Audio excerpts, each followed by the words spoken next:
Hi guys, Friday Players here and welcome back to another YouTube video on the channel. And today guys, just before we get into this, I'm going to be starting up a brand new series on the channel. It's going to be called Footy Talk. Alright guys, so today we're going to be talking some footy. This is episode 1. I'm going to try and make this a weekly thing. I got it like with tipping, and there's something else which I'm not going to reveal just yet, but yeah, something else as well that's coming, weekly thing. There's your hint. But yeah, Footy Talk is here in 2022. Now, this is really exciting. Now, today we're going to be going over some practice matches that have been happening Wednesday, Thursday, and Friday. Now, do bear in mind there are a couple of practice matches going on as the time that I'm recording this, as it is 6:19 my time on the Friday night. So pretty much in today's episode, it's gonna actually be a shorter episode. We're gonna be going over we're gonna be doing another one on Sunday. We're gonna be doing another episode of Footy Talk on Sunday. But yeah, we're gonna be going through the practice matches now. There's only been a couple that I really want to talk about. So the first one was Essendon versus Western Bulldogs at the Bombers training ground, the Hangar. Now this one was anticipated to be definitely a Western Bulldogs blowout, and I don't know, that didn't really happen. The Western Bulldogs were okay, but Essendon were really in this game for the whole game. They never died away, nor did the Western Bulldogs, although Essendon did manage to sign Tex, I don't know how to pronounce his last name, Tex Wanganian, I think it is, like something like that. They managed to sign him onto the team after a brilliant performance. Now, this game was an absolute cracker, really. And the Western Bulldogs and Essendon, what a game it was. Essendon did get the job done by 7 points in the end after some really good work by their players, but they were having definitely some very sloppy efforts in defence. So definitely a win for them. Now, also one more thing to note about this game, 9 behinds for the Bombers, 8 for the Western Bulldogs. Pretty straight kicking as well. It was a very good game at the Hangar.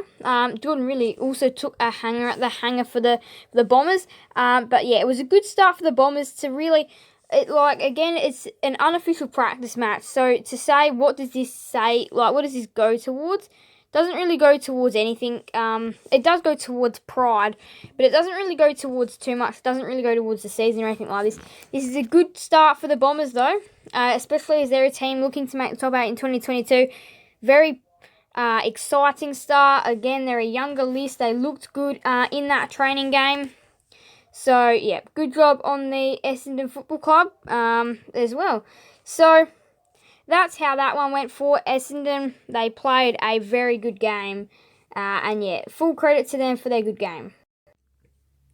But yeah, Essendon played a fantastic game. Western Bulldogs did have some stars out. Bailey Smith, just to say the least. But they had a lot of their stars in. But yeah, this one was a very good game at the Hangar.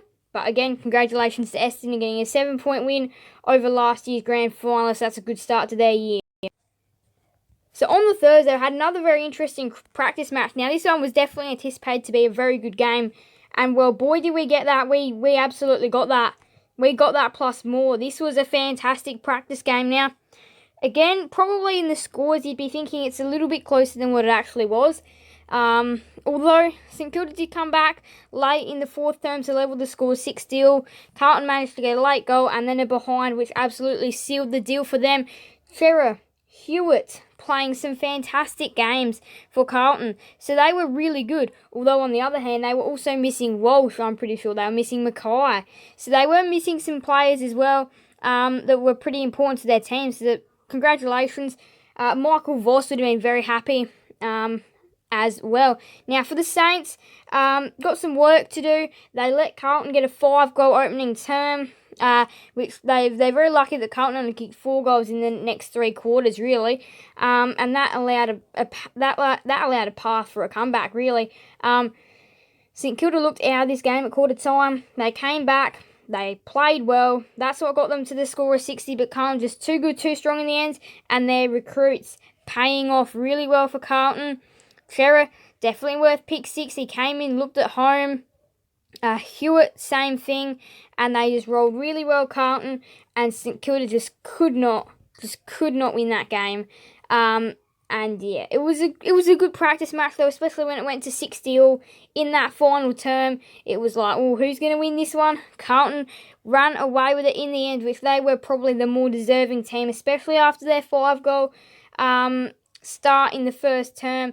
They were the better team in that contest. They took that contest out, and they were rewarded for the work they did early, because what about that? That was a fantastic game for Carlton, and they did a good job in that game. Now, on to possibly one of the biggest upsets we're going to see this year in football. This is probably the biggest upset you'll ever see, and this is one of the biggest upsets I've ever seen in my life, actually, if I was being completely honest. So, double header today up at Metchcon in the practice games. So, we're just going to talk about Brisbane-Adelaide real quick. Brisbane absolutely smashed Adelaide by 88 points. Melbourne also did the same to North Melbourne. Now, we're not really going to talk about them too much today. We're going to be doing that in depth in the next episode of Footy Chat, but in Footy Talk. But here we go. This was the real thing that we're kind of going to be getting out of this preseason. Upsets galore are going to be happening.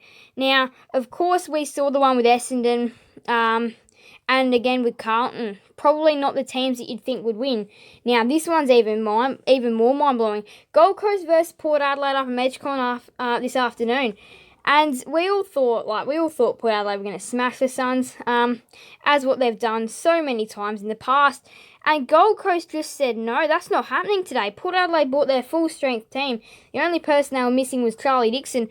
Gold Coast, they also brought their idea of a full-strength team, and they won 11-10-76 to Port Adelaide 16-9-55. Now, the thing that I do want to quickly say is that Port Adelaide were inaccurate. Accuracy would have definitely won them the match, and it would have made them smash the Suns. So one thing is that if Port Adelaide were more accurate, they would have won the game. So I don't know whether I'm taking anything away from Gold Coast here. I'm not trying to, but that's what I see. Now, with the Gold Coast Suns, we're going to go ahead and talk about them for the next couple of minutes. Now, they were fantastic.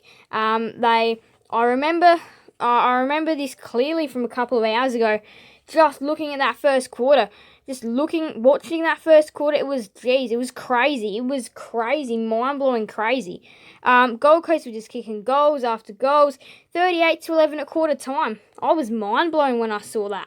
I was just like, oh my goodness, how has this happened? Gold Coast, though, they played a good game. Matt Rao was impressive as well. So it was a very good game for the Gold Coast Suns. And they should definitely be taking everything out of that game. They shouldn't be getting ahead of themselves, because that's not what you should do. But after that game, they'd be feeling pretty confident. And it would have just been their young stars on show. Mubby Troll played well. And yeah, there was a fair others that played well as well. And they were without Ben King. So even that was just crazy in itself, that they absolutely managed to win by 21 points without one of their best players in Ben King. But Matt Rao's making an impact, and they do need him, the Gold Coast Suns, now. He's been injured for 2 years. They need him to come on, and they need him to do perfect stuff now. Alright guys, so that'll bring us to pretty much close of today's Footy Chat episode 1. We've got some score updates to go over real quick before we end off. So this is running from about 10 minutes ago. Collingwood currently have a big control over the Hawthorn Hawks right now, as their VFL side has just gone in to play. Now, I think they were running like a 6-quarter thing, so I'm not quite entirely sure how that works. But yeah, they won the game, like the A-grade game with the senior lists, and now it's the VFL game, which Hawthorn are scratching their way back. But I'm pretty sure Collingwood have it under control. Now, Western Derby, not too far away from starting either. It's about 40 minutes away from now. And then also we've got the Sydney Derby going on right now as well, which that is going well for the Giants so far. They built off to a little bit of a lead in the first quarter. I'm pretty sure it was 26-15 or 25-16, something about that quarter time from about 10 minutes ago. And then, of course, Melbourne smashing North Melbourne by 88 points on the Thursday. And today, Brisbane handing Adelaide a massive defeat, also by 88 points. So, we've still got some practice matches to go. I will see you guys again, probably Saturday or Sunday, just recapping all the practice matches that there's been over this weekend. And this is going to be a regular thing as well on the channel, so make sure to keep an eye out for this. I'm going to try and make it weekly. But yeah, we're going to wrap that up now. Thank you everyone for watching. I do hope you guys did enjoy this video. You guys can let me know.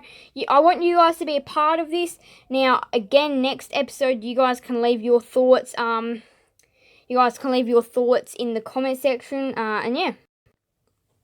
Alright, so make sure to leave your thoughts in the Discord or in the comment section, so then you guys can be a part of this series. Alright guys, make sure to also join my Discord server. Link will be in the description. Alright guys, so thank you guys all so much for watching. Make sure to leave a like and subscribe. Hit the notification bell so you guys never miss another video on the channel. Thank you guys all so much for watching. So bye guys, Fireplays out.